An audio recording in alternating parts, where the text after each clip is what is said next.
Hey, everyone. Rysair, Shira, Evan. How's everyone doing? Hi, hi. Hey, guess it's time to get started.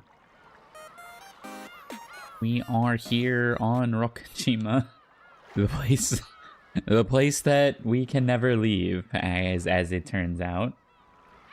Yeah. So, welcome back to Umineko, episode 3, part 15 in our playthrough of this series that will inevitably go 100 parts. Okay, this is gonna be a short one tonight, only a couple hours because I gotta get up early for a flight, but I wanted to get some in, see if we can do something cool before we leave on a cliffhanger, because starting next week, again, I'll probably not be able to stream for a little while just because of events and IRL and stuff. Got company in town, so I probably won't be able to stream. I might stream some, like me and Blade playing, like, crappy fighting games. I might stream that, but I don't think I'm going to stream, like, Umineko or anything next week. So this will be as far as we can get in the next few hours to sate us for the next week. Still beating a lot of people's paces.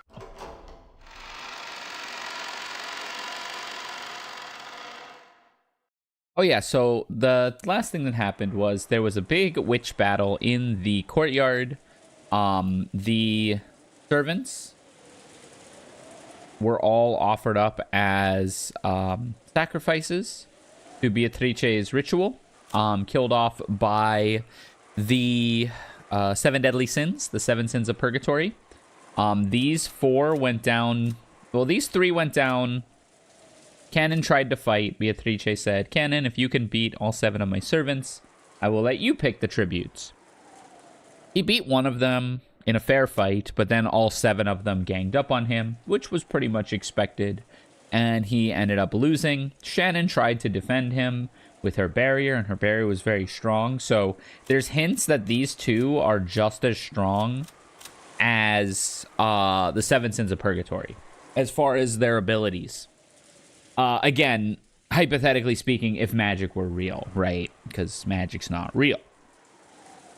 And then Genji stepped in and said, "Listen, Beatrice is the..." Oh, Beatrice had killed Kinzo as well. Kinzo's dead. But Genji had stepped in and said, "With Kinzo dead, Beatrice is the master of this mansion. She wishes you to be the tributes." Or, you know, you were selected as the tributes. She said that. We are just going to go with that. And he peacefully put down Canon and Shannon so that they didn't have to suffer. And then I think he just let himself die, or did it to himself. I don't remember. But these 3 died. Then Goda was chilling in the kitchen, unaware, and he just got jumped. That was free.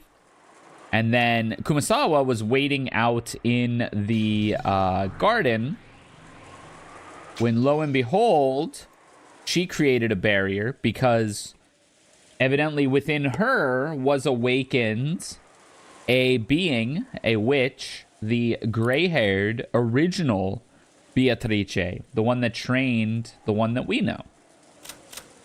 And so as such, they had a battle that mimicked a chess battle using a lot of spells and historical, like, symbolism and stuff like that. The Spear of Gungnir made an appearance. Shoutouts again to Alex Standing Roundhouse. And yeah, so, or I guess that was his crouching strong. Gungnir was his crouching strong, but yeah. So these 5 have been offered as tribute, as well as Kinzo, to make the 6 for the first Twilight. The first Twilight has occurred. It made me think, though, that now we might have situations where not just, right? So not just, we've seen it in Kumasawa. We've kind of seen it in Shannon. We've seen it in a manner of speaking in Rosa. And it's this idea that there's, like, another slumbering mindset living inside, like, a host, almost. And so, you know, they literally said to Kumasawa, Beatrice, you have awoken. So perhaps there are more, we're going to call them, like, sleeper agents sitting around in some of these bodies. Maybe Maria is actually a witch sleeping within this body. You know, who knows? We don't know anything about Kyrie. We don't know if Jessica has some of that ability, maybe. And so on and so on. So there's a possibility that we have some kind of latent mindset or witch living within these beings. Hey, Thorn. How's it going? You didn't miss anything. That also being said... shoot. I had another thing that had to do with that. Shoot.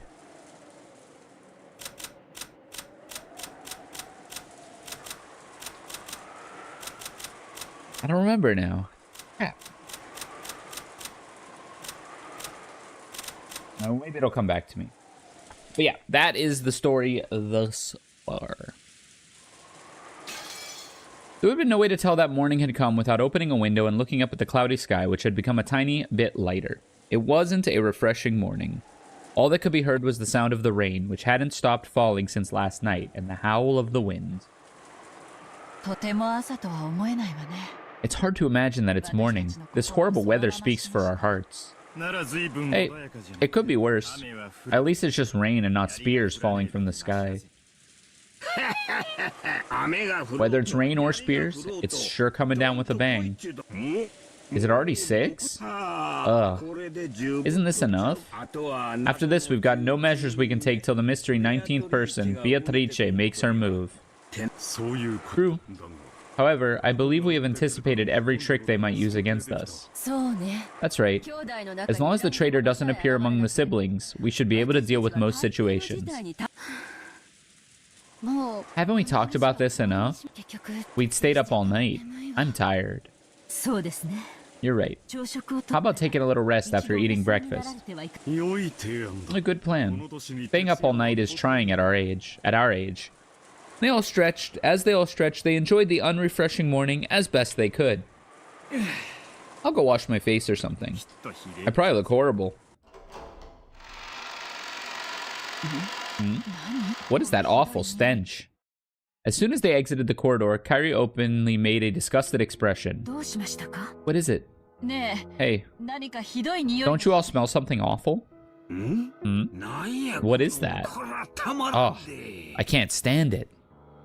After hearing the complaints, everyone stuck their heads out into the corridor.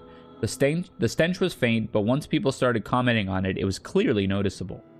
Each of them went into the corridor, relying on their own sense of smell to tell them where this strange odor was coming from. What in the world could it be? Let's have Genji deal with it. I believe he should already have arrived in the servant room to begin the morning preparation. Yes, please do. At the very least, it's difficult to imagine. Goda making breakfast that would cause such an odor.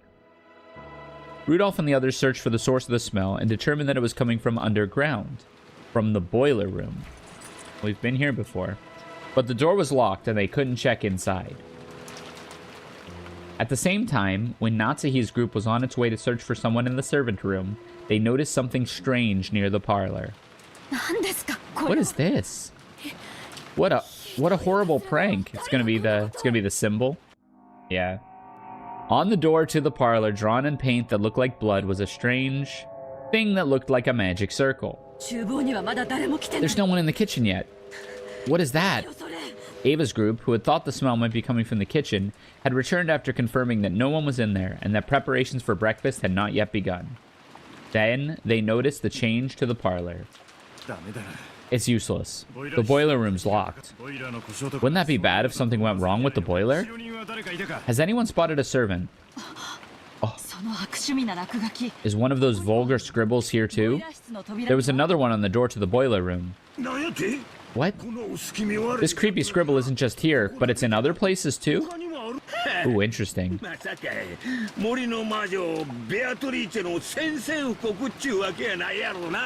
You don't think this is Beatrice's declaration of war, do you? Hideyoshi tried to make fun of it, but staring at this creepy magic circle while listening to the wind and rain really made it seem like a message from a witch. The dripping bright red paint made one think of blood, which made it even creepier. Hideyoshi tried to open the door, but it had been locked. As a general rule, the parlor wasn't locked. Someone had gone out of their way to lock it. What does this mean? Could it be that while we were talking in the dining hall, someone secretly left this scribble on the doors to the parlor and to the boiling room? I'm sure the servants are behind this. We were together the whole time. We all have alibis. They probably received some strange order from father and pulled this prank. And there's also that case yesterday with Maria's letter. It's really easy to suspect that the servants are acting on Dad's orders and planning something.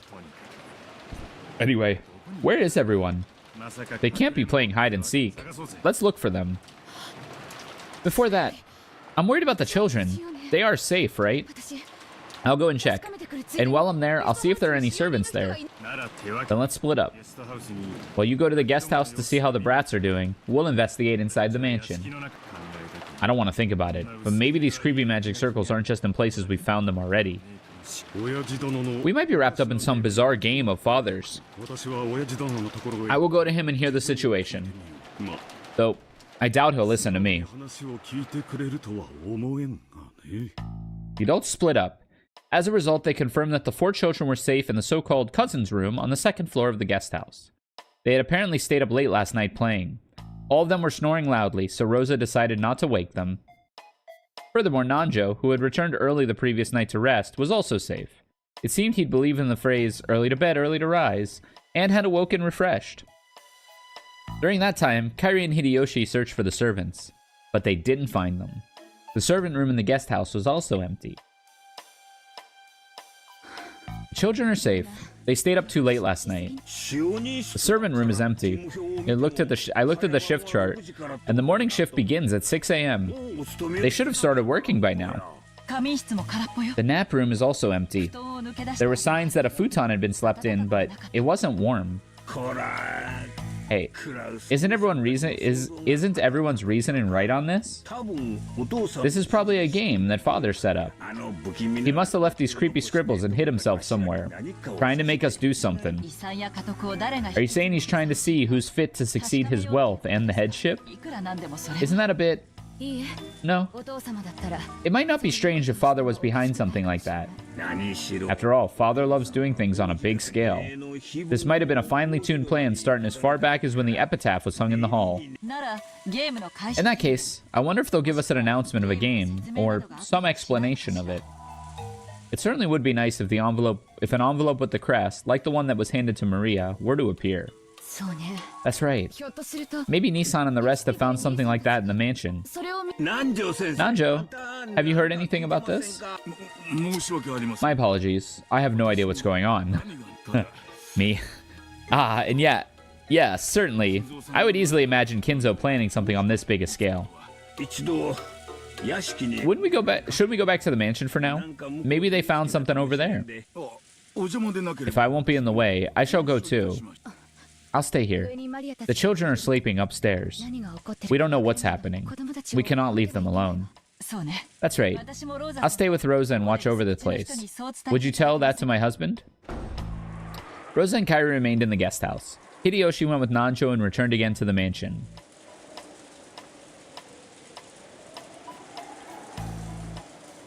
At the same time, in the mansion, in a way that was hard to believe, or maybe we should say in a way that gave him a bad feeling, Rudolph's prediction was spot on. The same magic circle graffiti that had been drawn on the doors of the boiler room and the parlor had been found in multiple places throughout the mansion. Oh, are they going to be in 6 different locked rooms? Oh, man. Talk about a closed room puzzle. Aniki, how's Dad? It was no use. I received no response. I tried putting my ear against the door, but I couldn't sense anyone. There's no sign of any of the servants. Where in the world did they disappear to? This isn't funny. Father and the servants are hiding, and there are strange magic circles all over the mansion. What in the world is happening? There weren't only magic circles on the door to the boiler room and the door to the parlor. There were 2 on the 2nd floor, and 1 in the 3rd floor, for a total of 5. They were all the same magic circle, and all of the doors had been locked, so they couldn't check inside the rooms. Yeah, there's going to be a closed room for each victim. Anyway, let's do something about the boiler room first. It'd be bad if something broke down and caught fire or exploded. So we need the key. It should be in the key box in the servant's room. What it probably is 5 tiers of closed room puzzles, one harder than the next, and Beatrice is going to present them to Battler one by one. They finished through that key box. Because each of the servants carried their master's keys around, those weren't kept there. However, all of the individual keys should have been there. I can't believe they managed to fit so many keys in there. It isn't here. No matter how much we look, the key to the boiler room isn't here. Look, Aniki. Only the keys to the room with those magic circles are totally missing. It's true. How bothersome. It's as though someone didn't want us to go into the rooms with the magic circles. No, they went through all the trouble of making those magic circles obvious, so maybe they wanted us to enter. I think it's the latter. This isn't a movie, so breaking down the door is probably impossible. Smashing a window might do the trick, though. For a while, Kraus pondered over whether this situation really called for smashing a window. At that time, Hideyoshi and Nanjo returned. There was nothing strange in the guest house, and the children were safe. They told the others that Rosa and Kiri had stayed behind to watch over the place. Good morning. I heard that something strange had happened. Good morning, Dr. Nanjo. I apologize for waking you so early in the morning. What is it? Did you find a letter or something? I was sure you'd have found something like that by now. You're right. I also believe this is a massive joke, or some game of fathers. But if that's the case, there should be some letter telling us about it, like the letter that was given to Maria. What if Maria-chan's letter was actually the announcement, telling us that the game was on? The rules of the game, try solving the riddle of the epitaph, have already been made clear. Then what might the 5 magic circles we found in the mansion represent? And the missing servants? Natsuhi, how many servants were there today in total? Huh? Genji go to 5. Why? So there are 5 servants and 5 magic circles. Probably a coincidence, but I don't like it. Nissan, let's break a window. We should check and see what's inside. We have no choice. Do it neatly. Kraus made his decision and gave permission to smash a window. And he decided that the first room they would break into should be the parlor on the first floor, where the windows would be easiest to reach.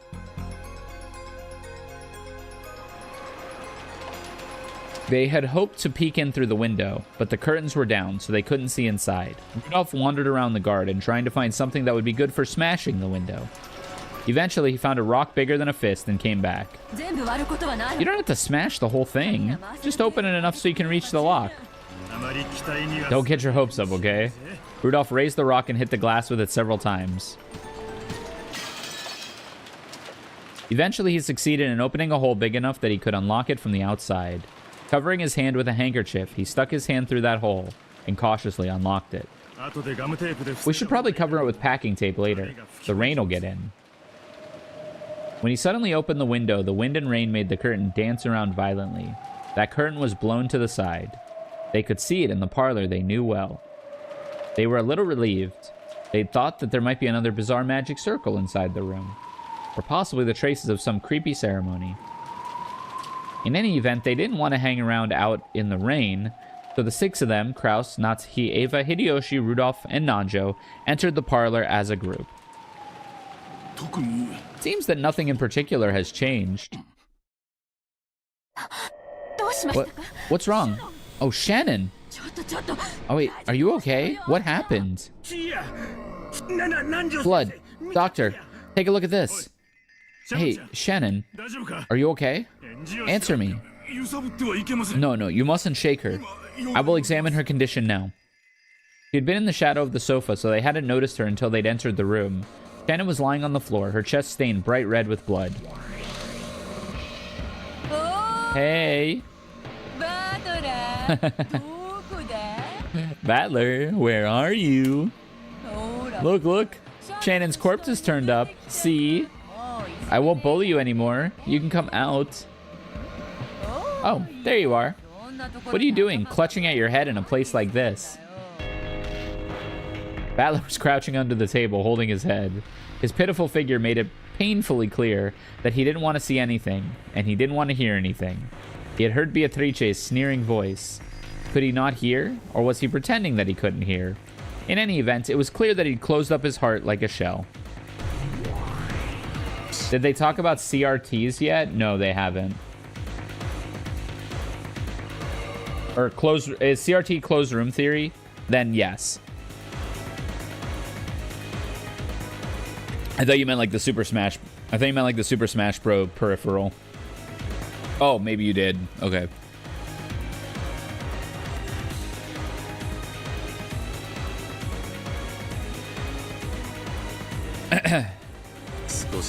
Perhaps you tormented him too much, milady.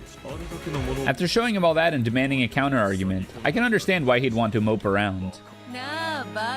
Hey, Battler. If you can't argue back, then just resign, okay?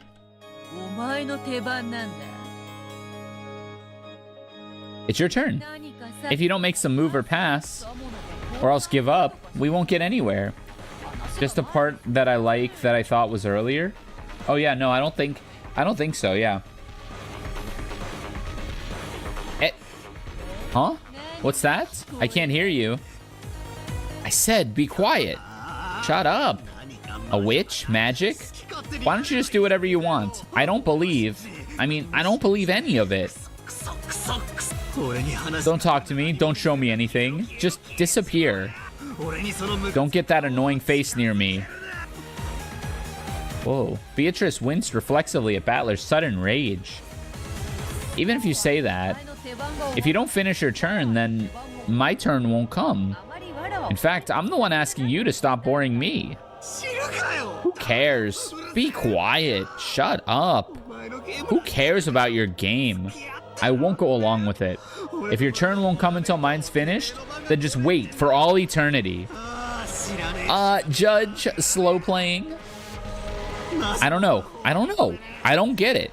I won't accept witches or magic. I won't accept something that's screwed up. I said don't talk to me. Barrier? Wait, did Battler make a barrier? No shot, right?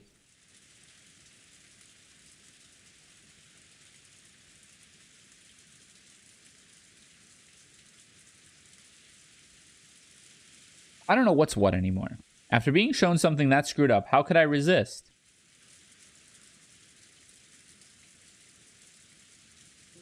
I wandered aimlessly through the rose garden. It was raining and windy, but it didn't mean my body got wet.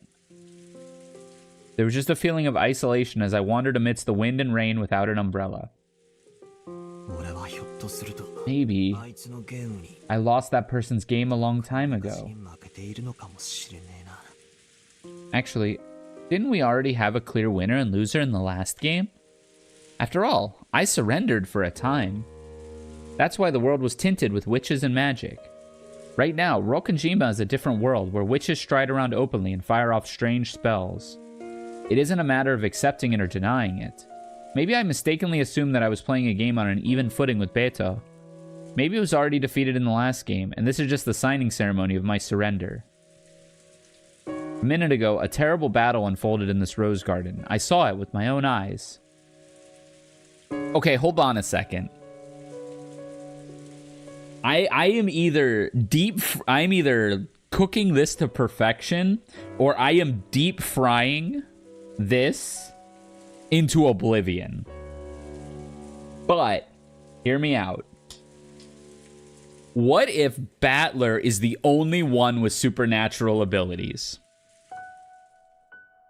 Nobody else is a witch. Nobody else has magic. Battler is the only one with supernatural abilities, and he is creating all of this every time. Because in the first episode, there was no magic. Just straight up, there was no magic. There was like some closed room garbage, but like it was very tame compared to episode 1. In fact, we did in episode 1 compared to the other episodes. In fact, we didn't even see Beatrice, right?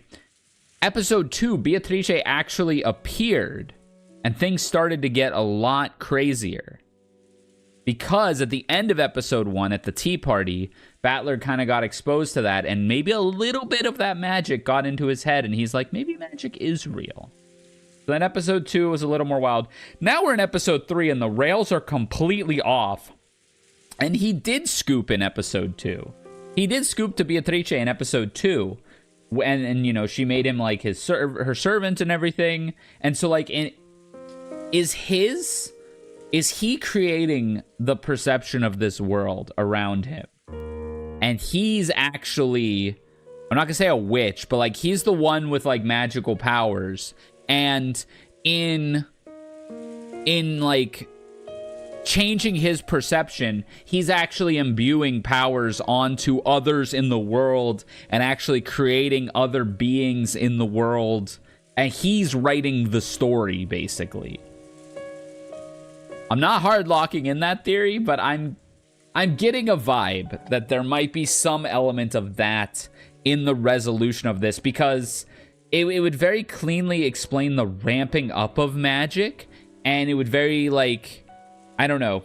That what made me think of that was like that shield that they just showed. I was like, wait, does Battler have the powers? Like, does Battler have powers? And then I'm like, well, you know, what would his power be?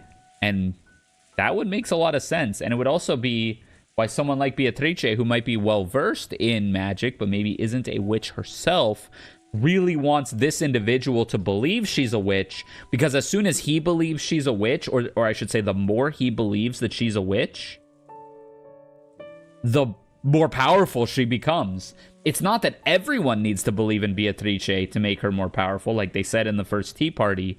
It's that Battler needs to believe it. Anyways, I might be burning the toast there, but I think that's a pretty cool theory. Obviously, the ground was hard, and water from a puddle splashed. Several towers had split the ground, sprouting like high-rise buildings. The more I kicked this ground, the more I felt like that couldn't possibly have happened. But for that very reason, I couldn't explain it with anything other than magic anymore. If it was a closed room with a key shut up inside, I'd know that it was probably an extension of stuff you often see in detective novels. But that? That big, flashy thing? Damn it. It seems my disciple has caused you much trouble. Huh? It's you. Someone suddenly spoke to me, so I turned around. And in the Rose Garden Arbor was the predecessor Beatrice, whom Beatrice had supposedly defeated a short while ago. She's back! Yeah!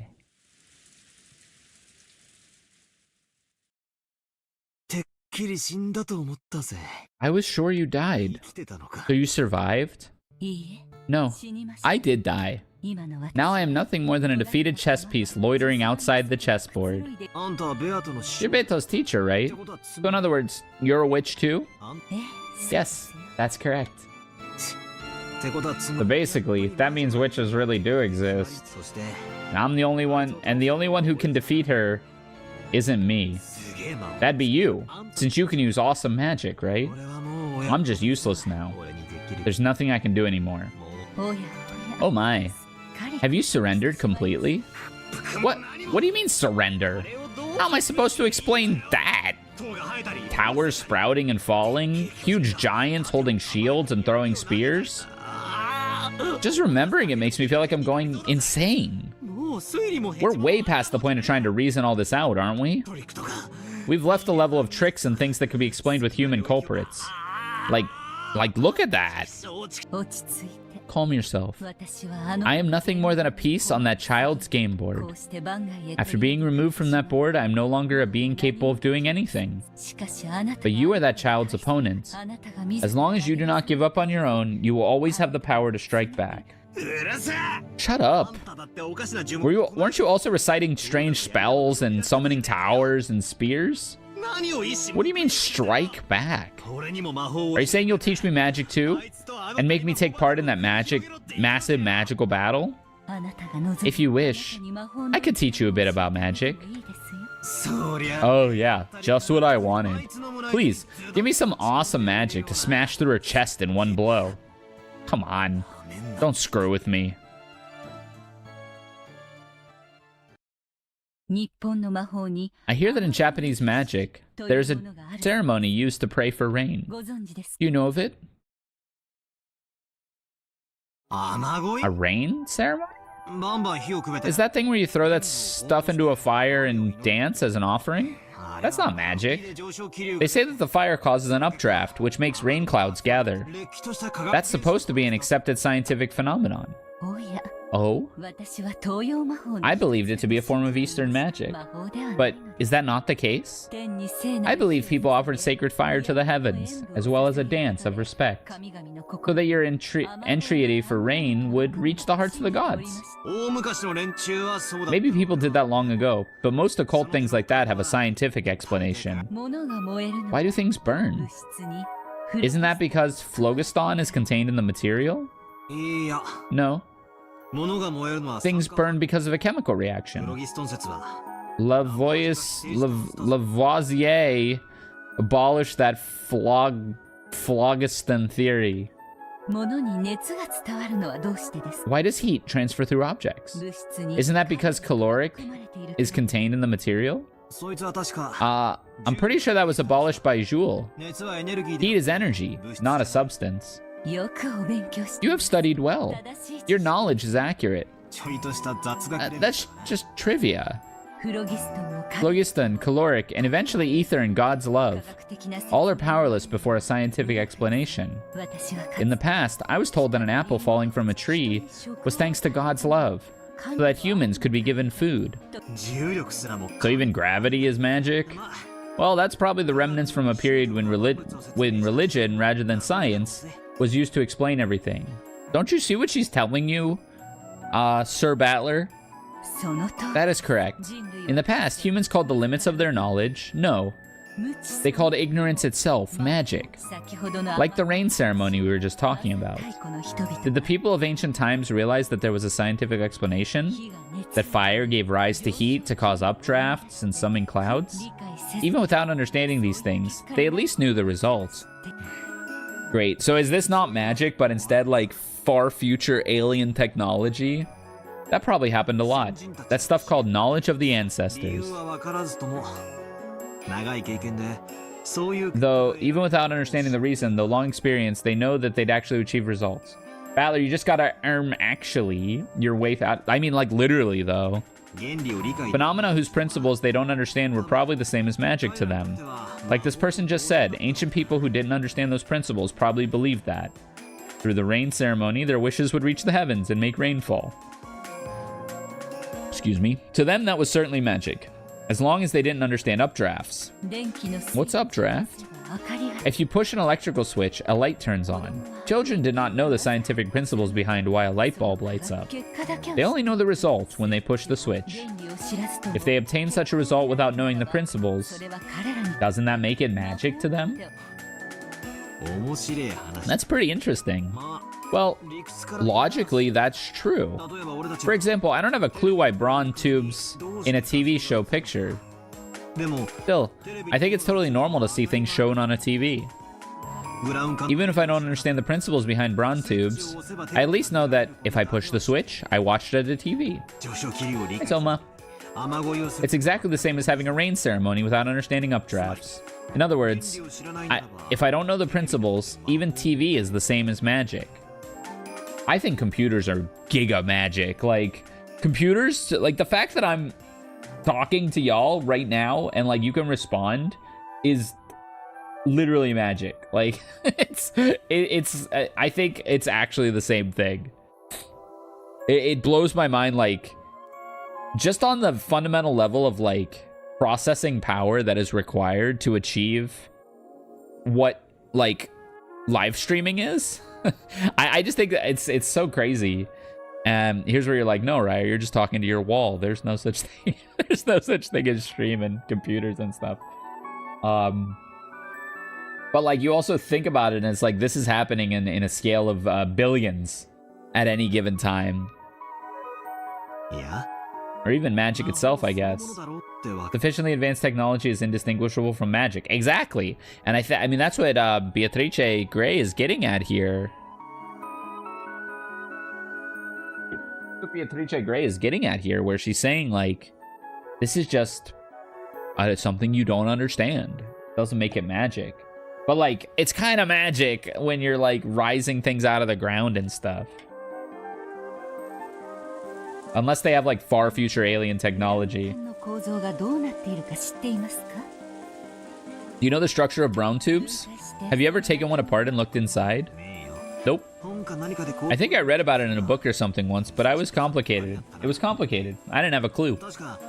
I think that when electrons hit a fluorescent material, it creates luminescence or something like that. That book lied. Actually, there's small people called gremlins shut up inside the brown tubes. And they do their work with magic. Aw. Don't be stupid. There's no way that's true. How can you deny it if you've never looked inside a brown tube? I've never looked inside, but I can say for sure that small people like that definitely don't exist. That's false. We do exist. Small people exist. Since there are no brown tubes here, that is impossible to prove. Yeah, it's impossible to prove right now, but later I can take apart a TV somewhere and show you, and instantly win the argument. So, oh my god, he's so thick. Like, she's trying to give you an out here. So to put it another way, my magical theory that gremlins are shut up inside the brown tubes and display a picture with magic is impossible to disprove until we can verify the contents of said tube, right? What the hell? Is this one of those devil's proofs? That's a favorite trick of you witches. A devil's proof is a bit of sophistry, one that takes advantage of the fact that negative facts are impossible to prove. However, it's different from my brown tubes metaphor. That could be resolved simply by taking apart a single television. You're right. It isn't really a devil's proof. You've proposed a scientific theory, and I've proposed a magical one. One of those is the truth. And which one it is can be ascertained the moment you look inside the brown tube. However, until the instant it happens, we cannot deny each other's theories.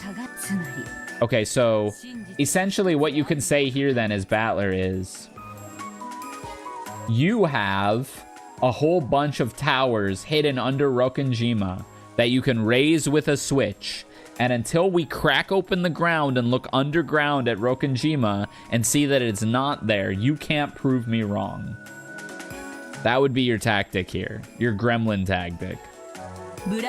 So even though only one truth exists, until you look into the brown tube, you can have two conflicting truths existing at the same time.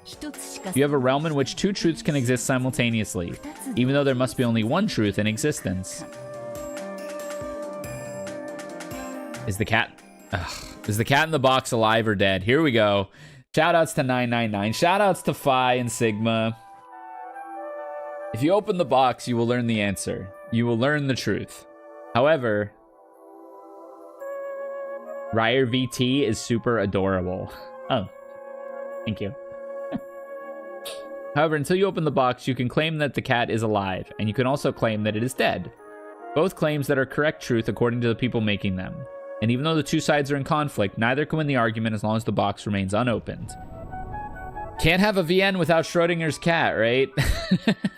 In other words, the two truths can exist at the same time, even though there can only be one cat in the box. It is packed with a living cat and a dead cat, forming a strange, separate world. This is what Rokkenjima is now. This island is now a different world where a scientific theory and a magical one can exist at the same time. To a resident of the world of science, such as yourself, at a glance, it may feel as though this island has been sucked into the world of magic.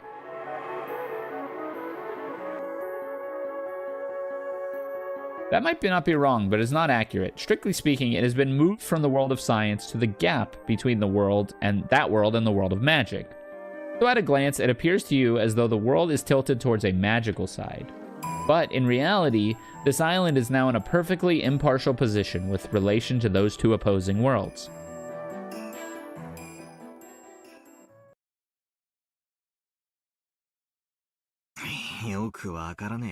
I don't really get it. The gap between reality and magic? Gap? Gap mentioned? A perfectly impartial world? How's that?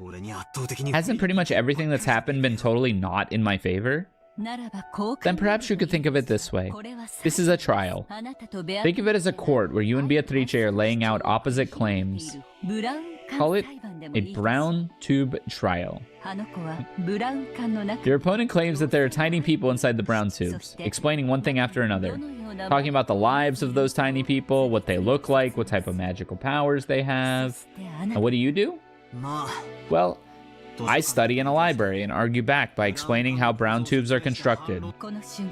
At this moment, both your claim and that child's claim exist in the court at the same time. If you find your opponent's claim convincing, it might sound like truth to you. It might even look like truth to you. That is exactly what you saw.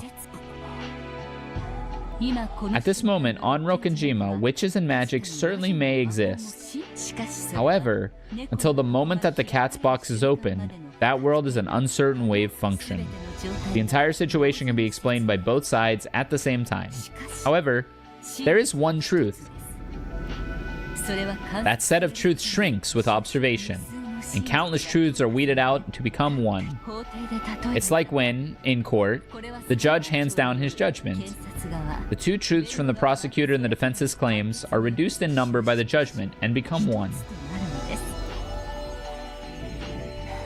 To say it in your words, this island right now is the world right before looking into a brown tube, right?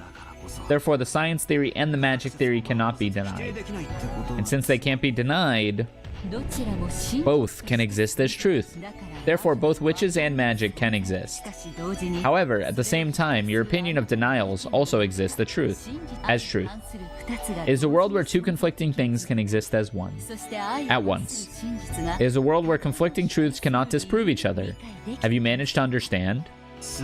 In other words, no matter how much awesome magic Beato shows me, it's only a claim of a magical theory and doesn't disprove my position.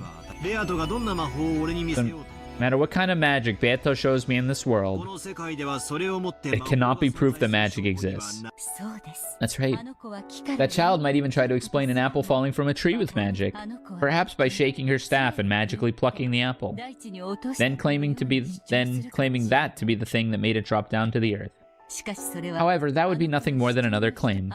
None of your opponent's claims can prevent you from making yours. This is actually good fighting game advice.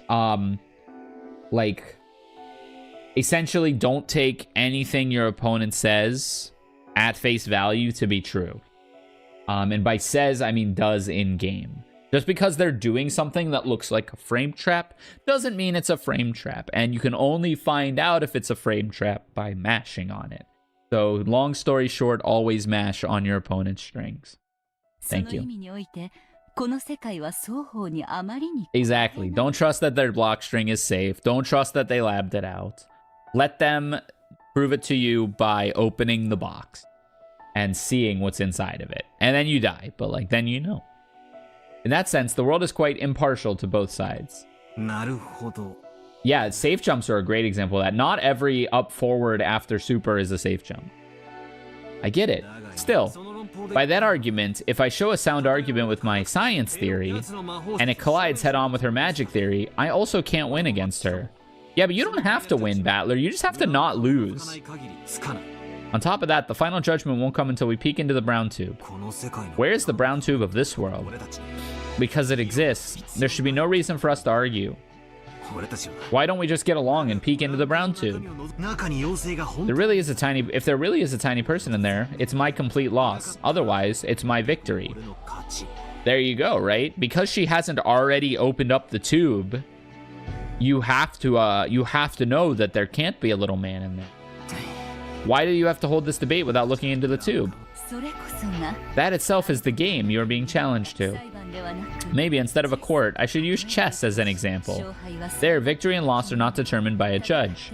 You will fight to decide it yourselves. Can you win an argument with an opponent in a screwed up world where multiple truths can exist at the same time? In actual fact, don't you lose an argument and surrender like this? I mean, it is like a checkmate, right? Like, in a world where multiple theories can exist and not necessarily everything can be proven wrong, when you put your opponent in check by presenting as Beato an instance of magic, you know, you show Battler some magic. You show that witch battle. That's your check. And he can move out of that check by saying there are Gundams inside Rokkenjima. You have hidden mech suits underground that you can flip a switch and they can come up. And then she has to check that while still holding the check from before, potentially. Let's go, Battler. He's learning. 私に助言できるのはここまでです。 That is all the advice I can give you now. If you wish, I can occasionally offer you counsel. Sure. Thanks. That really helps. I'll avenge you. Oh, thank you. I look forward to it. What's your name? Beatrice used to be my name, but now that I've surrendered it, I do not have a name. So I shall make a temporary name. Virgilius. Wait, her name's actually Virgil? I thought someone was just saying that because she had the white hair. I thought you were just saying that because she had the white hair. Now I'm motivated. No, how about Virgilia? Virgilia. Like Valkyria? Wasn't that a name for a goddess that showed up in myths? No. It means the guide who leads the way to Beatrice. I will guide you to that child who waits at the summit of Mount Purgatory. It ought to be a fitting name for such a guide. Who would have guessed I'd accept help from a witch when I'm trying to deny witches? I see. If this is a contradictory world where different claims can exist at the same time, I guess that's cool. It's almost funny. I am borrowing that child's words, but you truly are like a phoenix. Your will to fight has already been revived. Come, if your heart is prepared, return to your opponent. Return to that chessboard where the child is seated. I look forward to seeing how far you can fight with my disciple. Yeah, watch it. I won't listen to her babbling anymore. There's also a possibility that this is all a chess game that's being played between Maria and Battler on the first night, and Maria's just making up stories while they play chess. I'll coolly fight to the end. I definitely won't get provoked by her any longer. Then let us return to the seat of the battle. Shoutouts to Virgil. Oh, Battler, where'd you run off to? And I thought losers never came back for more. That's not true. Losers always come back for more. Sorry to keep you waiting. I've cooled my head a little. And? Did you think of a response to that pleasant, thrilling, refreshing, highly acclaimed, wonderful fantasy battle between teacher and me? Isn't it impossible to explain without fantasy? Hell no. Lady, didn't you just promise to be kind and act more gracefully? Oh no. I just got in such a good mood when I saw Battler's face, you see. Look. How are you going to respond to that battle just now, Battler? A skirmish. Battle? What battle? Huh? In the Rose Garden? Where did you see those spears and towers you made lying around? They aren't here, are they? In other words, it's just like the inside of a brown tube. The inside of a brown tube? What in the world are you talking about now? Yeah, that's such a good one. At this very moment, there's nothing in all the Rose Garden. Towers may have been sprouted with magic a short while ago. However, that's only the case until we see what's inside the brown tube. That magic battle is nothing more than your interpretation, your claim. The fact that there's absolutely nothing to see here now proves it. This is how I argue back about about that witch's battle just now. Right now, there isn't anything here, which proves that nothing happened. Come now, of course I can't make a huge mess when it's only the first twilight. And I'm rather fond of that Rose Garden, you see. To prevent any damage, I had the fight occur inside a barrier. So it's only natural that it wouldn't have any influence on reality. That's your claim? Well, I guess that works. However, at this point in time, there's nothing in the Rose Garden. So nothing stands in the way of my claim that there was no magic done here. Wait. You can't deny my magic with a mess like that. It's impossible to prove that magic does not exist. It's a devil's proof. At that point in time, this garden is the truth. The instant you look inside, the tiny people inside the brown tube will vanish, and there are no traces of magic here at all. So the battle between you and witches did not take place. What? That counter, that power, could it be? Have you forgotten, milady? This is the fucking Seth mix-up ass name for this thing. It is the multi-layered worlds reduction technique. Me when I A-blink to same side and then the orb hits. The power of a finite witch, the counter to the power of an endless witch. Only an endless witch can perceive it, and it is most effective against such a witch. 5-layer argument OS. Yeah, I also like that, right? Like, it's not like he interpreted it and did a little, like, critical thinking. He's literally like, show me the gnomes inside the tube. He just straight up sends it. Schrodinger's cat box. That old hag of a witch. What an uncalled for hint. I also like that when Beatrice gets, like, countered, she's like, damn, I knew he could use 7-layer burrito OS against this. Why did I go for it? Also good fighting game advice. If you hear like the vaguest interpretation of an answer to your mix-up, and you're like, damn, you know the answer, it's a bad mix-up, right? Like if you're like, well, I'm gonna hit you with the, you know, the dirty water slide, and they're like, what if I hold up? And you're like, shit, I'm solved. Like, and they don't even explain like why it beats it. They're just like, well, what if I hold up? It's like, fuck, my mix-up sucks. We've lost time. Including the 5 servants and grandfather, there are 6 corpses. Let me check the scene. I've been trudging along, wasting time. From now on, I'll speed things up, okay? Take a seat, Beatrice. Finally, the first twilight, isn't it? Let's start the real thing. Show me what you got. Hell yeah, let's go, Balor. That was a sick scene. A little bit like... Again, the rules of their game is not terribly clearly defined, because I think the meta in their game is to just keep going nuh-uh, and then they have to go uh-huh, and then you have to go like nuh-uh times 100, and then they're like uh-huh times infinity, and you're like, well, I got no answer to that, and then you just make up some bullshit and keep going anyways. You go like, well, I have Super Saiyan 2, so you can't use times infinity because I'll absorb it. I'm an android. I'll just absorb it if you use that.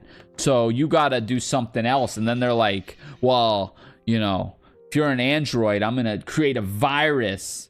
That is where the red truth comes in. I guess so. But what, you know, for something like this, for something like the witch battle, you could just keep going nuh-uh forever. Like, he literally just nuh-uh'd his way out of that. And then, like, obviously, I guess, like, for anything that's directly magic, okay, let's roll it back a little bit. Let's give it a little more credit. For anything that's directly magic, you can just nuh-uh it into a infinity. Because if she can't say in the red truth, I'm a witch. She can't say in the red truth, that was magic. Right? Because that just ends the game. That's just, that's a stalemate. So, you need to create situations where you can use the red truth to beat. That's actually Beatrice's challenge here, is you need to create situations where he can't just nuh-uh it into oblivion, because you can hit him with the red truth and say something like, the room is locked, and he can't nuh-uh that. So that's actually a good point, and that creates a fun challenge for the witch here in order to create these situations. And she uses the closed room. But can we just use Schrodinger's cat against the closed room? Maybe. Probably not, because we would actually have to say it's magic. Because she's saying show that it's not magic. Our claim would have to be it's magic, and then we would lose. Okay, I mean, like, I guess the game rules are a little better defined than I was initially letting on.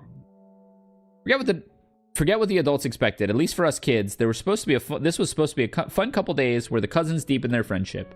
However, when we woke up, there was an unbelievably cruel reality waiting for us. George and Jessica were crying over Shannon and Cannon's deaths. Right now, everyone who was alive had gathered in the lobby on the first floor of the guest house, and there were 12 people there. Unbelievable, right? There were 18 until yesterday. False. There were less than 18. And in one night, a third of that number had lost their lives. I eventually sobered up from my agitation, and along with my lack of sleep from being woken up so early in the morning, I was beginning to feel a faint sense of unreality. I want to think this is some kind of bad dream. My cheap escapism keeps telling me that over and over. Who's talking? Maria had gone back to sleep on the sofa Rosa was sitting in. Rather than her having nerves of steel, she probably genuinely just hadn't had enough sleep. The adults were holding items from what was apparently grandfather's collection. Oh, Rudolph's got the gun this time.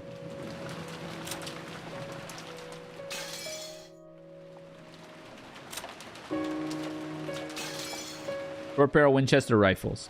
Apparently relics from a time he'd been obsessed with westerns. There were 4 guns altogether. Oh. They had been split up evenly among the 4 siblings. Everyone's got a gun. Uncle Kraus, Aunt Ava, my dad, and Aunt Rosa. So just the Ushiramiyas have guns. The blood Ushiramiyas. Paper boxes filled with bullets lay on the table, and the siblings were silently loading them. Oh boy. A little scary. Even now, touching one of these. I get the feeling Dad'll yell, "Don't touch that!" and hit me. Well, isn't that great? They all got guns. If it's first person, it does not say it's usually Battler's POV. True. Everyone's got a gun. Wasn't that great? No matter how much you touch them, you won't be hit again. I can't believe it. To think that father would meet this kind of end. Well, I never did expect Kinzo to die normally in his bed. But even so, it is too horrible. Hey, I wonder if that really was father. I think it might be a different person's corpse. It might be a different person's corpse, used as a substitute to trick us. No, it was father, without a doubt. You saw his toes, right? Generally speaking, there aren't many humans with 6 toes on both feet.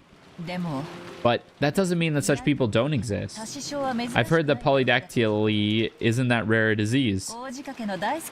He was a man who liked large-scale tricks, right? He might have obtained corpses from somewhere that had the same number of toes on both feet. Ridiculous. Why would he do something like that?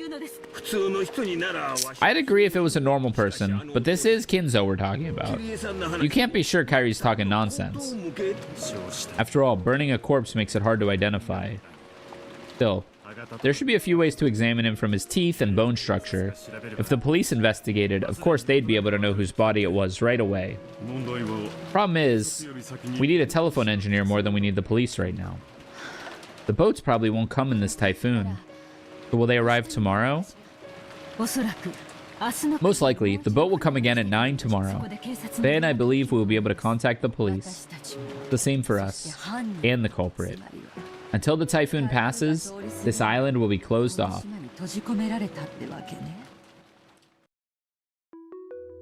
Just from our parents' conversation, you could probably figure out the general gist, but let's explain the situation anyway.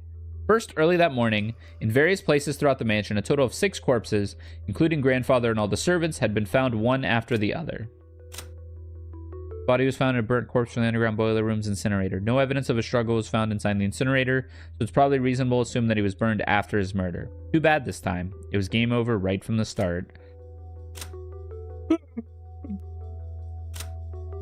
His body was found in the VIP room on the 2nd floor. The weapon used on him is assumed to be a gun or spear-shaped object. We thank Genji for his many years of service. Let us allow him to rest in the VIP room. Her corpse was found in the parlor on the 1st floor. The weapon used on her is assumed to be a gun or spear-shaped object. Let Shannon leave the parlor, with its wonderful view of the rose garden on sunny days. Corpse was found, gun or spear-shaped object. So Genji's, ability is like a gun. For Canon, the chapel, let him continue to protect the Lord's precious place, even after death. Goda got hit by the corkscrew, though. The room next to the study is fitting for him, considering how much he wanted to earn Kinzo's favor. Her corpse was found in the guest room on the 2nd floor. Seldom used 2nd floor guest room was her secret napping spot.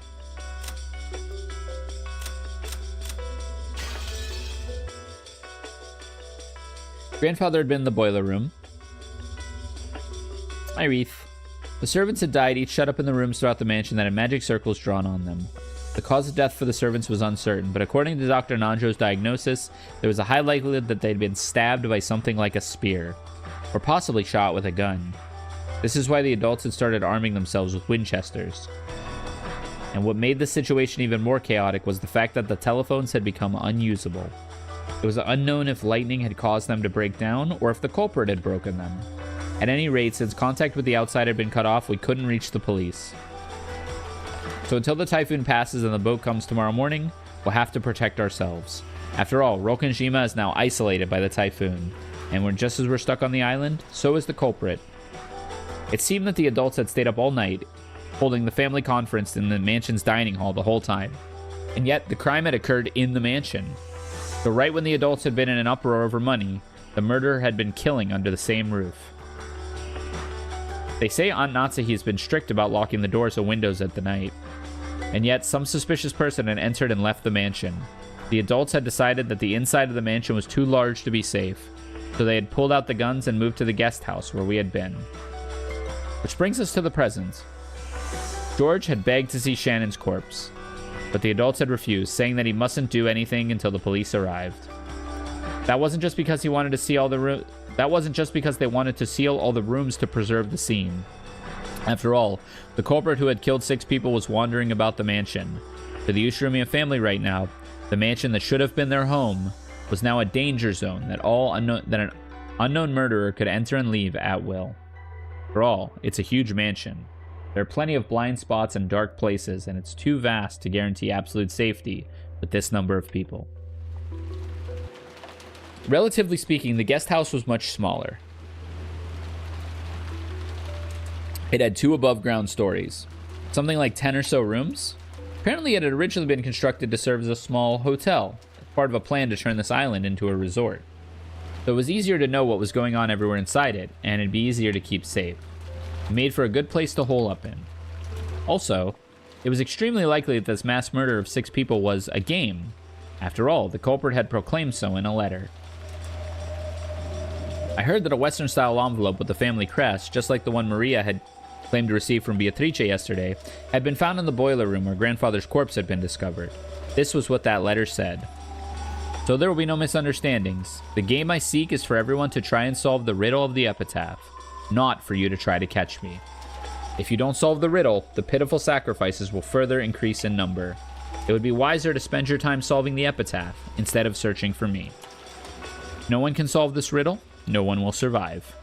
If a person appears who can miraculously solve it, I will give them all the gold of the Golden Lands, the Ushirimiya family headship, and all of my power. I was the one who succeeded the Ushirimiya family headship after Kinzo. I look forward to seeing who will succeed to that headship after me. The Golden Witch, Beatrice. The riddle of the epitaph was that thing. That strange epitaph written by the portrait of the witch displayed in the hall of the mansion. Grandfather was the one who had it written, and the person who solved it would, supposedly, be given the inheritance or the hidden gold or something like that. Ever since it was first put on display there several years ago, the relatives had secretly tried to solve that riddle, despite saying on the surface that the whole idea was silly. However, up until today, no one had solved it. We were once again being urged to solve that unintelligible riddle, and this time, we were faced with the threat that we'd all be killed if we didn't solve it. If that wasn't a game, what else could it be? The bold opinion was that we should search for the premises for the culprit, that we should do that, did not come up once. However, there was a good chance that they were armed, and there might not just be one of them. And while they might have been able to kill more than 6 people, they had stopped at 6. The opinion that won out in the end was that we should avoid needlessly antagonizing the culprit and hole up in a safe place while we waited for the police to arrive.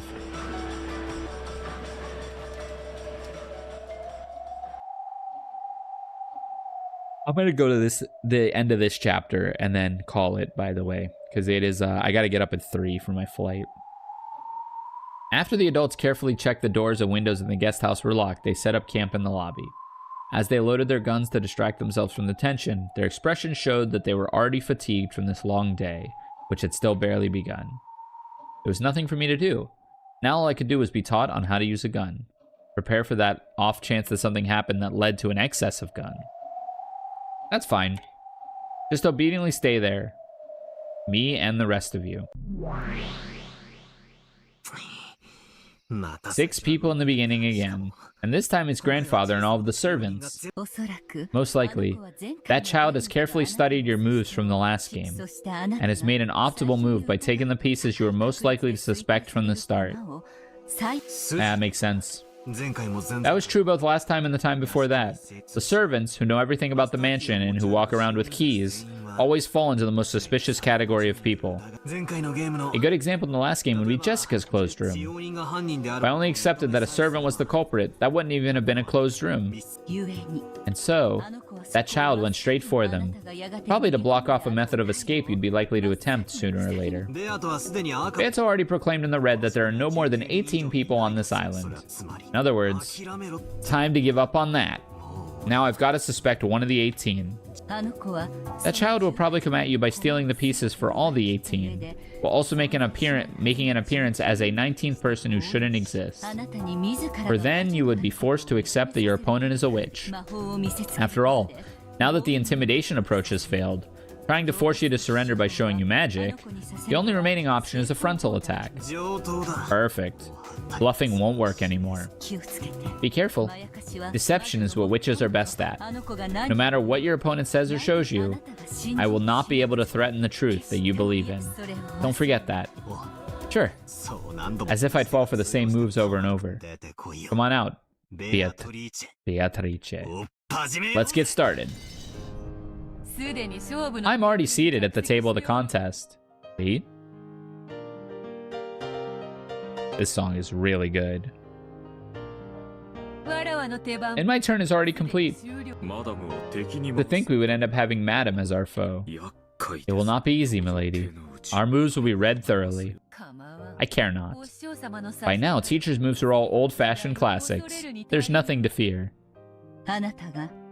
So, just what moves can you make beyond the classics I taught you? I look forward to seeing, Beatrice. You okay with this, battler? Can someone who denies witches really accept a witch as a strategist? Your stupid provocation is pointless. This is my advisor. No, my second. That doesn't change one bit. That this is a fist fight between you and me. I understand. One as wobbly as yourself probably needs training wheels on his bicycle. Do as you like. Let us begin. It's your turn. Oh. 事件現場の再構築から始める。 Wait. This is some Turtles in Time type beat. Let's begin with the reconstruction of the crime scene. Virgilia, quickly, please. The first corpse discovered was Shannon's. She was found in the parlor on the first floor of the mansion. The door and windows were locked and a closed room was established. Beato, I need some details. Let's reconfirm the definition of a closed room. Indeed. The term closed room refers to a room where the inside and outside are completely cut off from each other. Naturally, it will be impossible to even affect things across the boundary line, much less enter or escape across it. That includes an all-inclusive denial of the existence of hidden doors, as well as the possibility of intervention from the outside. Henceforth, this shall be referred to as Beatrice's closed room definition. Let's focus in a bit. How do you define all possibility of intervention from the outside? I refer to all types of direct intervention from the outside, such as using a fishing line or a long, thin rod. In conclusion, there are no gaps in the doors and windows through which such tricks will work. I wonder about that. Even if there wasn't a gap, you should be able to interfere with radio waves, like with a remote control, right? Very well. I'll add this definition that interference due to radio waves and related methods of remote control shall be impossible. There's also an extension telephone in the parlor. A device connected to that wouldn't count as remote control, right? The phones are already unusable, are they not? Whatever. I'll include that too. All direct and indirect methods of interfering with the inside of the closed room from the outside are impossible. What about a voice or a knock? Those should be able to interfere from the outside without some entering through the room, right? Where's he going with this? Even though it's a closed room, it probably isn't impossible for someone to knock or call out. The closed room definition does not cover whether transmission of intent across the boundary is possible or not. In other words, you can't make it so your definition includes the blockage of all methods of communication with the outside. That is indeed the case. Understood. So Shannon's parlor satisfies Beatrice's closed room definition. Correct. Closed room definition. Understood. Continue, Virgilia. Yes. Shannon's corpse was in possession of one master key.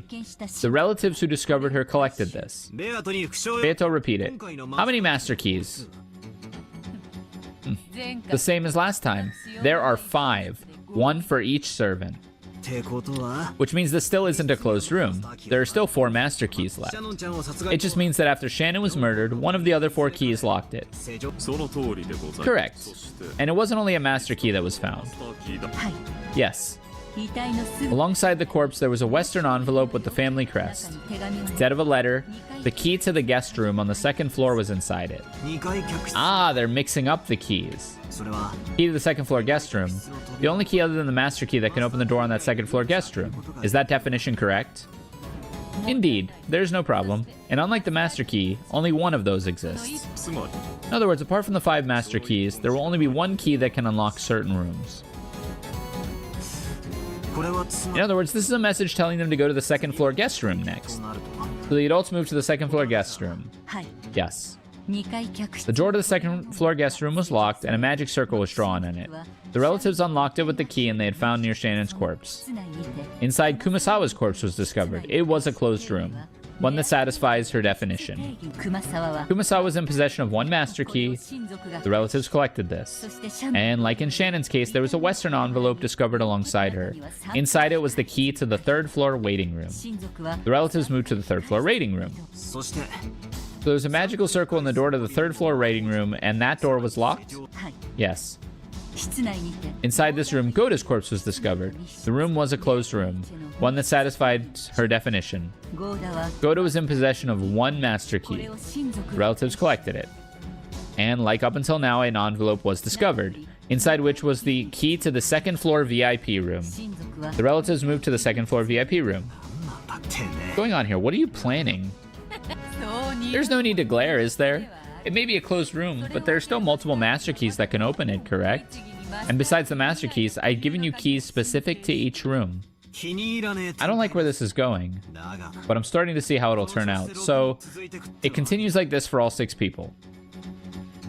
はい Yes. 2階貴賓室 Inside the VIP room, Genji's corpse was discovered. マスターキ He had a master key, and the key to the boiler room was discovered. 地下ボイラー室へ Then, moving to the boiler room, inside, Kinzo's corpse was discovered. 礼拝堂の The 鍵 key to the chapel was discovered. 礼拝堂に Then we moved to the chapel. 礼拝堂にて Cannon's corpse was マ discovered. スターキー One master key was collected. The key to the first floor parlor was 以 discovered. 上で With this, our reconstruction of how all 6 corpses were discovered is complete. 補足です。 An addendum. 像の遺体 Along with the key to the chapel, a letter was enclosed in the western envelope found near Kinzo's corpse. The context of the letter were as you saw. の謎を It further urged the relatives to solve the riddle of the epitaph. ってことは In that case, what's going on? 最後のカノン君 If the last place where Cannon was had the key to the very first room, the parlor where Shannon was, that makes 6 closed rooms all tied together. その通り That is correct.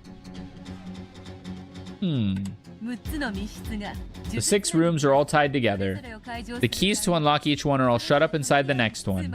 In other words, the 6 closed rooms form one massive closed その room. 中に全て And all of the master keys as well as the individual room keys are shut up inside of it. ちなみに Furthermore, all of the doors and windows of the 6 rooms are normal. オートロックのような No device exists which can lock them without a key, such as an auto lock. What do you think? It's beautiful, isn't it? ですから Once again, milady, that is not dignified. When Renove rebuked her, Beato stuck her tongue in him without showing any signs of shame. God, she's so cool. Sorry. Playing with Battler just put me in such a good mood. So, Battler, what do you think of my move? If you can't think of anything in particular, I wouldn't mind showing you how I made the goats carry the corpses and seal all of the rooms with magic, okay? 好きにしろ Alright, how's your day been? My day's been okay. I've been tired, but pretty good. I'm finishing up this chapter and then gonna have to hit the hay. Gotta get up early for a flight tomorrow. But I'm good. Hope you're doing well as well. Do what you want. I'll listen respectfully to this magic theory that you claim is true. However, I can claim my human theory, お前の主張に even though it's completely different from yours, without any interference from your claim. Where are you flying? I'm going up to New York. I'm gonna see a show and a concert, and then fly back. It's like my birthday gift to myself. Going with my mom. それはつまり In other words, お前の Yeah, it should be super fun. I'll be tired, but it'll be fun. There's no need for me to pay attention to your bullshit. Go ahead and show me how you can lock the door with your multicolored magic simply by waving your magic staff. Just like those guys with their toad oil and all-purpose kitchen knives. Brigidia, let's reconstruct the crime scene. Search for a weakness. Were they all definitely dead? Is one of them just playing dead? If one of them is just playing dead, this isn't a closed room at all. Nanjo confirmed that all of them were dead. However, due to the devil's proof, it is impossible to deny the possibility of a wrong diagnosis. Well, here's one. If one of them were in on it, you could totally just say, yeah, you could totally bunk this by saying if one of them was in on it, they did all the other bodying and keying, and then took the last key into their own room, killed themselves, and then like locked their door and then killed themselves. Oh no, they couldn't have locked. Oh no, yeah, he had a master key. They totally could have locked their own door and then killed themselves. That's an answer to this. In other words, that child cannot make the likelihood that Nanjo overlooked them being alive equal to 0. Yeah, this setup's really cool. It's a little over convoluted though. It's effectively the same as one closed room. It doesn't really change a whole lot. Here it is, that devil's proof. But there exists a sword that can carve that up. What's up with them? Looks like they're having a good time, leaving me out of the... Oh, Bito, no. I'm his opponent, am I not? Doesn't he have any time to spare for me? Me when my jungler keeps ganking mid and never coming top? Fundamentally speaking, communication with one's opponent is not necessary to the act of competing in chess. Every time you've communicated with him outside of making your moves, you've used that opportunity to confuse him. Perhaps that is the result of him not wanting to be led astray. Aww. For some reason, I don't like it. You were challenging him to a chess match, are you not? That's true, but... Beatrice puffed out her cheeks as though to say, I don't know why, but I don't like it. Because the police have not yet arrived at the crime scene, the human side ability to inspect the scene is limited. Me when the combo deck bricks and I can't play anything. For a strict confirmation of death, I recommend that you haven't had that... For a strict confirmation of death, I recommend that you have the child repeated in red. Okay, that's where I'll strike. Repeat it. Okay. The 6 victims are all dead. Milady has told you to... He has told you to repeat something in red, has he not? Hey, enough lazing around. Do you refuse to repeat it? This is where our battle starts. Huh? Oh, poor Beatrice is all like... He feels like left out. Sorry, that's fine. I'll answer. The 6 are all dead. Kinzo, Genji, Shannon, Cannon, Goda, and Kumasawa. Why are you so out of it? Okay. So I've already got one out of you. We'll start by denying that classic trick where the victims are playing dead. I won't go easy on you anymore. Come at me how you like. I'll slice them slantwise one after another. Then repeat this. No one is hiding in any of the 6 rooms. Let's see you deny the existence of people we aren't aware of. I'll answer. There's no one hiding in the 6 rooms. Okay. Now I'm sure it's only 6 of them in the can. And they aren't pretending to be dead. What will you do? What will you do? As if a human could manage anything by now. Obediently kneel to the fact that I can control locks at will with my wonderful magic, okay? Ooh, have her say in red, Genji did not kill himself. Because he did. I think he did. Maybe he just submitted to death. But that could be... You could actually get her. Quit babbling. Repeat this too. The 6 deaths were instant deaths. Ooh, that's a really good one. Instant deaths? What do you mean by that? That's a really good one. It means there's a possibility that a single victim on the verge of death managed to escape in the room, and after locking it from the inside to create a closed room, they passed away. That's really good. A classic closed room murder trick. One requiring that the victim receive a fatal wound and then die later. It is possible for a closed room to be constructed unexpectedly if the victim holes up inside the room to escape the murder, and then dies after locking the door. In order to deny that possibility, you will need to proclaim that the 6 died instantly with the red truth. I don't think she can. Very well, very well. I'll slay you with my red treasured sword. Oh, she can say it. The 6 died instantly. Kinzo burned to death, bro. There's no way he died instantly. There's no way that was instant. By died instantly, I mean the targets instantly became incapable of action after being attacked. Okay, you know what? That's a fair definition. Well, it might have taken them several seconds or minutes to die in the complete sense of the word. But regardless, it was completely impossible for them to take any actions of their own will. In that sense, I can confirm that they suffered instant deaths. Up until this point, I've just been checking for the classic tricks. Now's where our showdown over the closed room really starts, okay? If the culprit isn't on the inside, they're on the outside. So they somehow killed from outside the rooms. Have you lost your mind? After all, a closed room equals murder is impossible from the outside, right? That's why only a magical murder would be possible. Poisoning? No, that's wrong. The right approach is a murder really happened equals it isn't a closed room. No matter how much you try to trick me, this definitely isn't a closed room. It's a shame that it's a sham that only looks like one. However, Battler, only the victims are inside the room, and no other people exist inside the room. And by Milady's closed room definition, remote murders from outside the room have been clearly denied, have they not?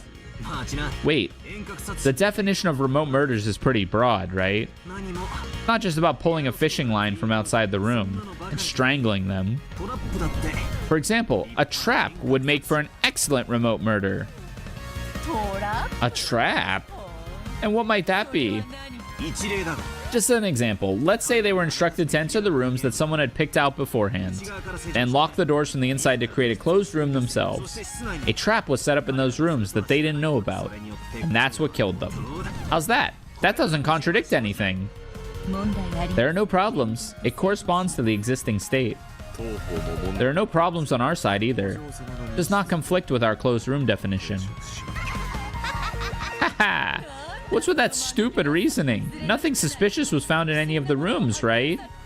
What form did that trap take? Where was it hidden and how did it operate? Explain that for all 6 of them. In the parlor, the guest room, the waiting room, the VIP room, the boiler room, and the chapel. Well, you only really need one of them to be trapped. You can't, can you? I refuse to counter that.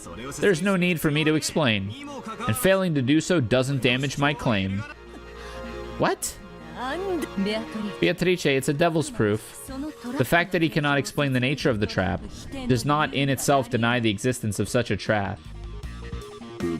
Well done. While overbearing, a wonderful move. This guy's getting completely used to this. Check. Due to murder trap X that we couldn't find, it'd be possible to establish this closed room murder. I'll kill that check with the red truth. The 6 were not killed by traps. And the definition of a trap? Oh, that's it. Something that activates when a victim triggers it on their own. But it could be triggered by someone else. Oh, but we said there's no remote access to the room. But that doesn't discount poison. Oh, and that's not all. It also includes things activated by remote control or by a timer. Everything of that sort. So it refers to all arrangements that could carry out a murder without the direct participation of the one who planned it. Perhaps we might sum it up that way. How's that? I've struck back. As if I'd let a human crush this closed room. You're looking pretty frantic to win, too. What? What do you mean? You're frantically fighting to make me accept your existence. Until now, I thought I was just being toyed around with by you one-sided. But that's actually not true. You're also frantically resisting my counters, fighting to show that you exist. Now, I finally really feel that it's true. This isn't torture inflicted on me over whether I'll surrender or not. This is a fight between you and me on even footing. Okay, now it's starting to get interesting, isn't it? All 6 died in closed rooms, and no outsiders were inside. And there was no meddling from the outside, and also no traps. Up until now, I'd probably start suspecting that this had to be the work of magic. And if you decided to show some bizarre magic at this moment, I might even have surrendered. It's that favorite strategy of yours. You intercept all my moves, and in the moment, I've exhausted all options and fallen to my knees. When my heart's barriers are at their weakest, you show off some strange magic and take the game all at once. That short temper is something this child has always had, along with the bad habit of rushing things when victory is in sight. After all, milady cannot stand putting off a match. Hey, shut up, shut up. Battler's turn, right? I finished off that trap piece you advanced. What should I repeat next? Show me what you got. Right. Now that even traps have been defeated, it looks like the perfect closed room murder at a glance. And that's why I'll spin the chessboard around right now. Here it comes, that special technique of yours. How exactly are you going to spin what around? Try showing me. Yeah, I'll show you. I don't need to think of how 6 people could be killed inside closed rooms from the outside. Useless. Useless. That's right. The question isn't how you can kill from outside the rooms. The point is how they died inside the rooms, making them closed rooms. That's it. This is the answer. If you assume that one of the 6 victims was the culprit, the closed room can be explained extremely easily. What? What? Ridiculous. I believe I clearly said in red that the 6 of them were dead. Oh, there were 6 deaths. 5 were victims who got killed.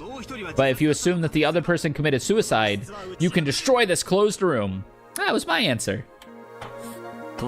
Certainly. If the culprit locked themselves in the final closed room and threw away their own life, this closed room chain would be established. The suicide of the culprit. Normally, it would be an unthinkable move. But the argument that the unthinkable cannot exist cannot be used. And he has no responsibility to demonstrate motive. A truly powerful move, which can only be used in a chess match against a witch. Well, one cannot be certain there was no motive. For example, if it had been announced that Kinzo only had a short time left to live, perhaps he did not regret losing his short remaining life and used his own death to send a message. It might be possible to attach such a motive. Milady, it's our turn. Indeed. To think you trample even the dignity of the dead to create a culprit. And I think Genji did actually kill himself in the end. In their little scuffle. I think Genji did himself in, not the 7 purgatory stakes or Beatrice herself. So I don't think she can say in red. I don't think she can say in red that he didn't do it. What a heartless, cold-blooded man. I'll set up the dead as the culprit. This worse than inhuman move is one you used to attack Cannon in the last game. Even though the games are different, I'm taking a shot back at you with this move. As tribute to Cannon for that time.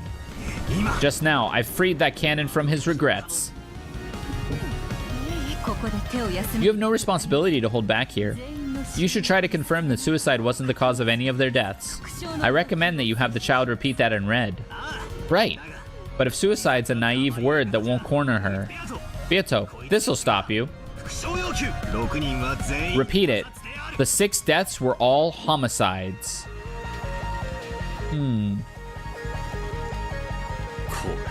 That is painful. My favorite VTuber wins They Crier VT? Whoa. This kind of is the They Crier VT channel now, because I feel like I'm just going to be playing this game for the rest of time. What's wrong? All 6 of them were killed, right? I'm just confirming that simple premise we've had from the very beginning. Can you repeat it? I refuse to repeat it. There's no reason in particular. You realize that refusing to repeat this is part of the same. This part is the same as resigning, right? Checkmate. One of the 6 was the culprit, and they planned to commit suicide after constructing the closed room. That's all. 待て Wait, no, I'll say it. I'll use the red like you want. 6人は誰も None of the 6 committed suicide. Oh, どうだ how's that? Are you satisfied? Pretty good. 切り返 I've した struck back. なんだよ What the hell? So you can say it, but that's strange. Why are you so panicky? 気のせいよ Why would she be panicky about that? That seems like a simple answer. She couldn't say all 6 were homicides. Yeah, she couldn't say all 6 were homicides. Is that because, like, Genji mercy killed Shannon and Cannon? It wasn't really a homicide, it was like a... But, like, technically that's a homicide.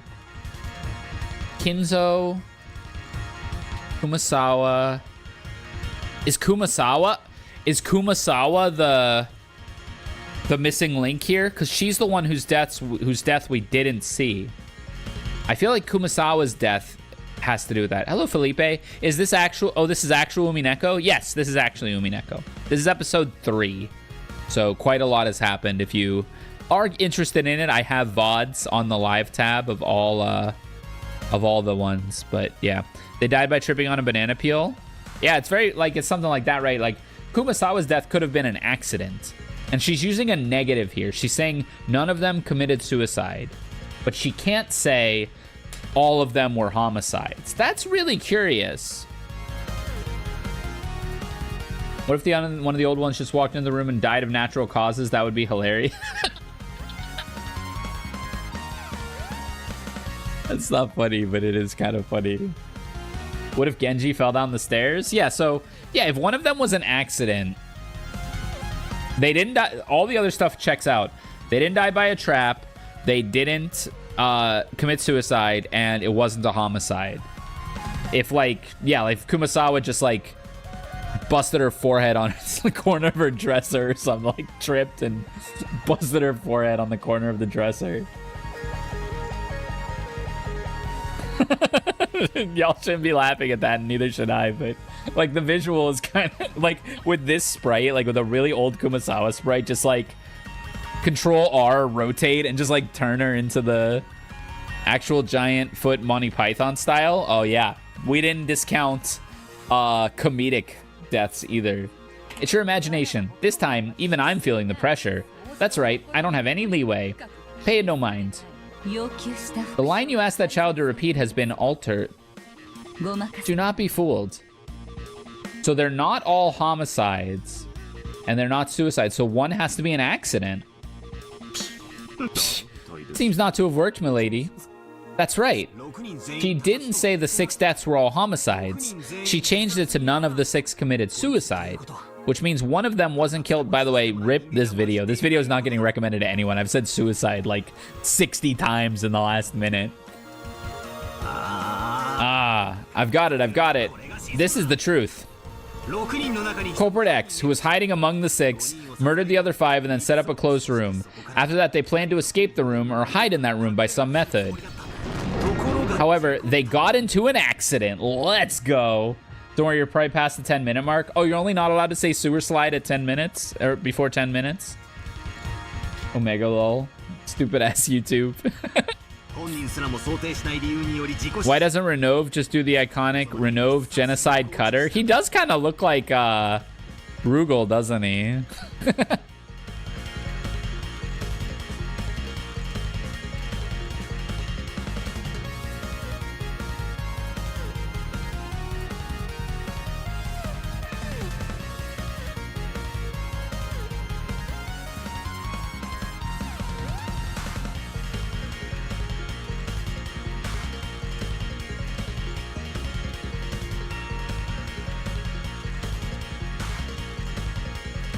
Sorry.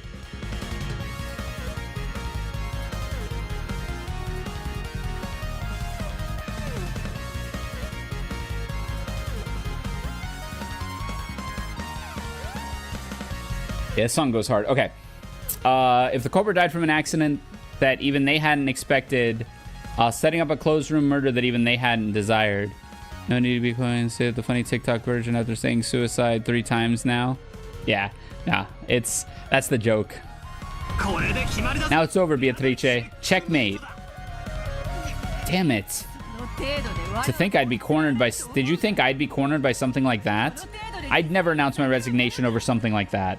愚かなチェックメイト I'll slice up that foolish checkmate with my red treasured sword over and over again. 切ってくれようぞ She's really spamming the red. 6人の中に自己死は None of the 6 died. Wait. Oh, she's saying it in white.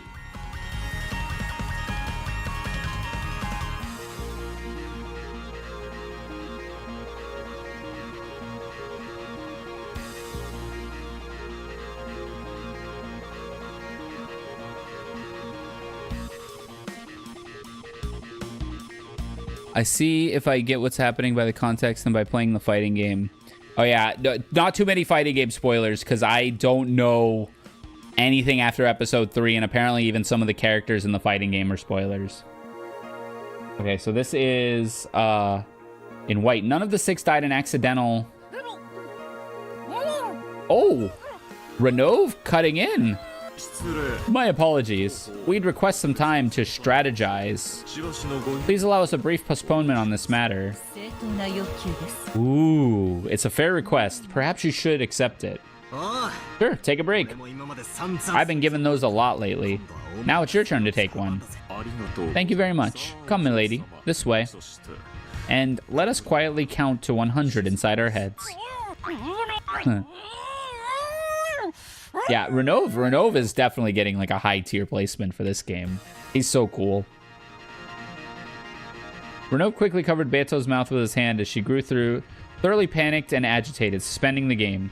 He pulled Beto away, supposedly to hold a strategy conference.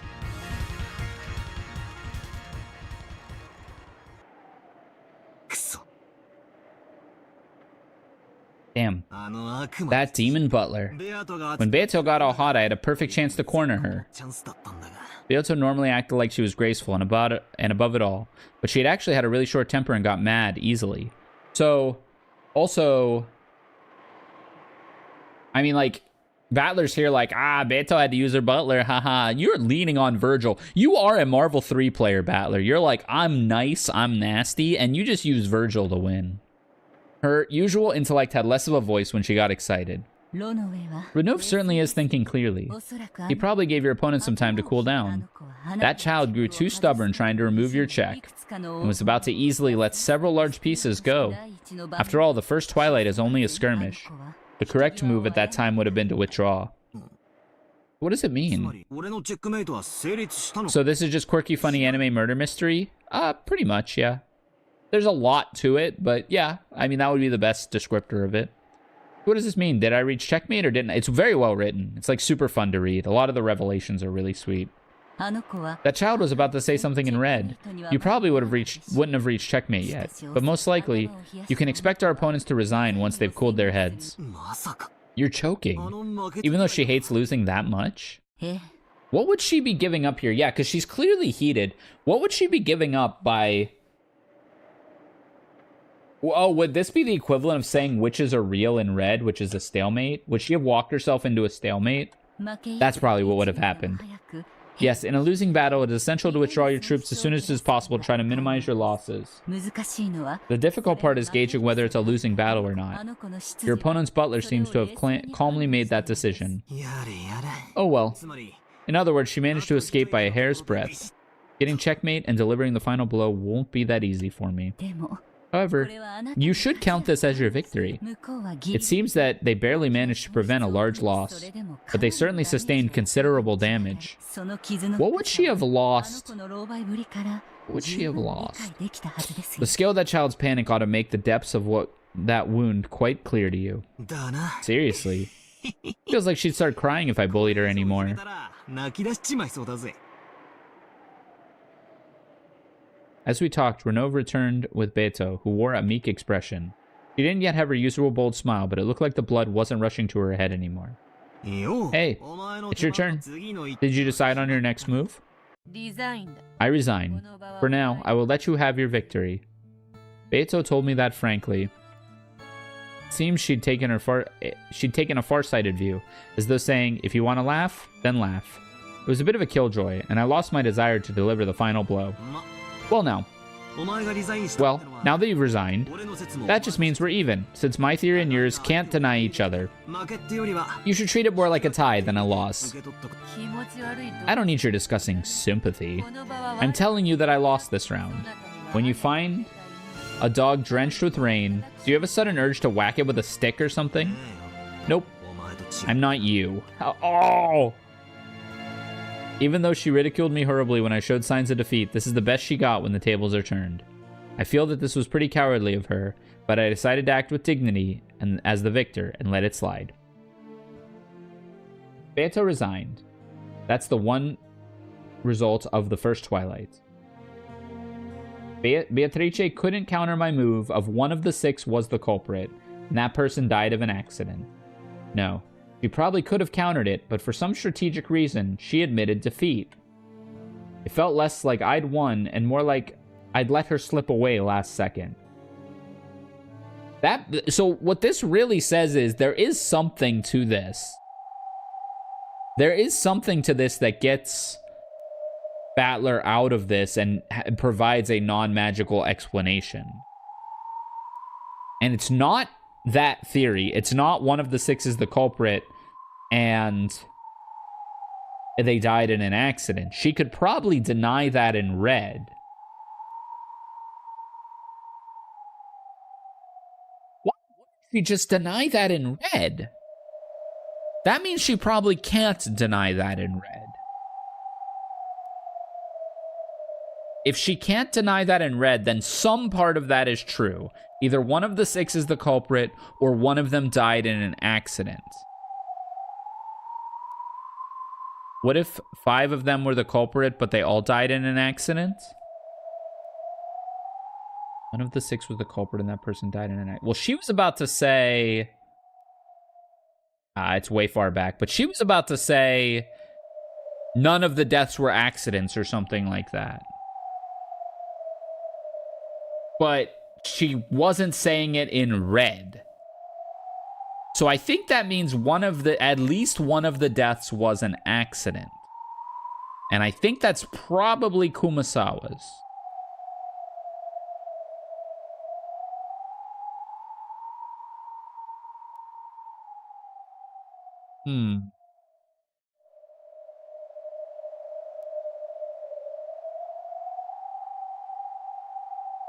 So in other words, I think that just puts a period on that murder or that scenario. And actually, it's kind of naive to assume that all the Twilights are connected, right? Like the first Twilight, that's exactly what happened. There were 6 people. One of them may or may not have been the culprit, but of that, one of them died. Maybe one of them wasn't the culprit, but one of them died accidentally, creating the closed room on accident. And then now when the second Twilight happens, it will have nothing to do with that first Twilight. They don't always have to be related. Just because we solved the first one doesn't mean we solved the whole mystery. And similarly, we don't have to solve the whole mystery just to be like, okay, we solved the first one. In a chess Masters of Which, battles can be fought solely with pieces known as X, which require no detailed explanations. Thanks to the Devil's Proof, I could create as many strange fictions as I wanted and use them as fighters in our argument. But that only works in a chess match with a witch. In our human world, you can't use such abstract theories to explain things.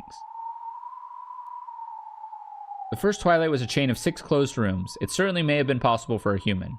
Beato wasn't able to deny all possibilities. However, I don't have a clue who committed the crime, or why, or how they actually did it. Excuse me. It may seem strange to hear me saying this after I won, but for some reason, I felt like I'd been more satisfied if Beatrice had been able to say definitively that it was impossible for humans.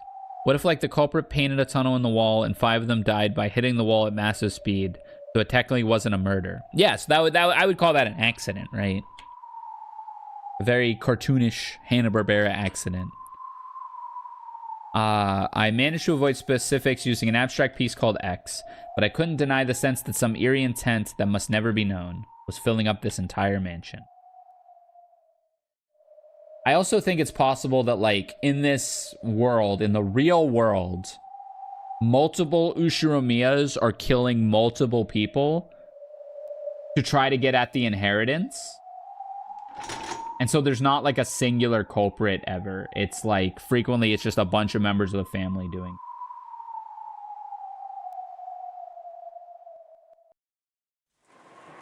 All right, that is all I'm going to be able to play for tonight because I do got to get some sleep for my flight and trip tomorrow.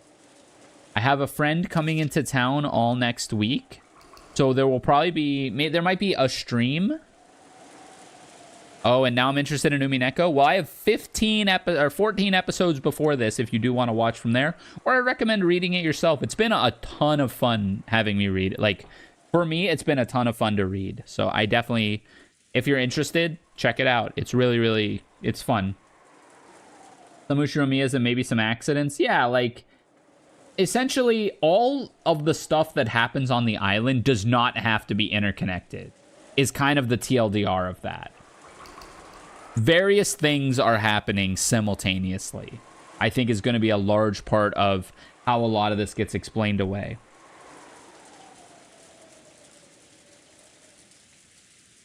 Okay, so yeah, scheduling. This weekend I'm out of town. I'm taking a trip to go see a show. I'm seeing Joe Hisaishi in concert and a musical on Broadway in New York for fun. And then I'll be back next week. But I also have a friend who is visiting. It's BladeCom. BladeCom's visiting. So he'll be staying with me. So we'll probably be doing a lot of stuff each night rather than streaming. We might do one night of a stream where like we play some janky like midway games or something. But more than likely, I probably won't be streaming until a week from Monday. So probably not until July 22. You could probably expect to see a stream July 22 from me next. I know that's a long ways away, but a bunch of stuff just bumped up into each other, and then it'll be pretty normal from there, give or take a weekend when I'm out of town for what you call it, tournament or something like that. Whoops. Let's go ahead and raid out to somebody, and then we'll call it a night. Hope y'all had fun. I will be back sooner than you know. And then it's just going to be a really focused effort to finish Umineko before Climax of Night, so I can play the fighting game with all the French-bred players. So that's going to be the goal. See how it goes. Whom's to raid? Good night. Thanks everyone for hanging out. I appreciate ya. Wish I could stream and travel, but such is life. I have to raid into somebody. Clicking a few, sorry. I should start planning whom I'm going to raid into, but I never do that.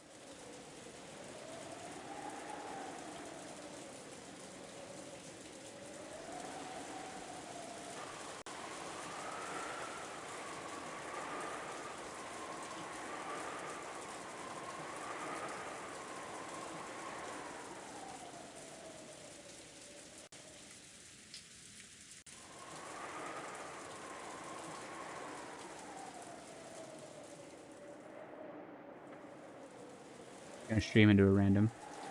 Who that you've seen so far are you maining? Ava free, and probably Battler, probably Beatrice, probably Virgilia. There's a lot of characters I want to try. I gotta see how they play. Cannon, I would totally play if he's a Seth function. But yeah, all right, I'm gonna raid out. Y'all be good to one another, and I will catch you next time. Battler better have a plus DP or something? Yeah. That'd be funny. All right, bye, everyone. Be good to one another. We're ending.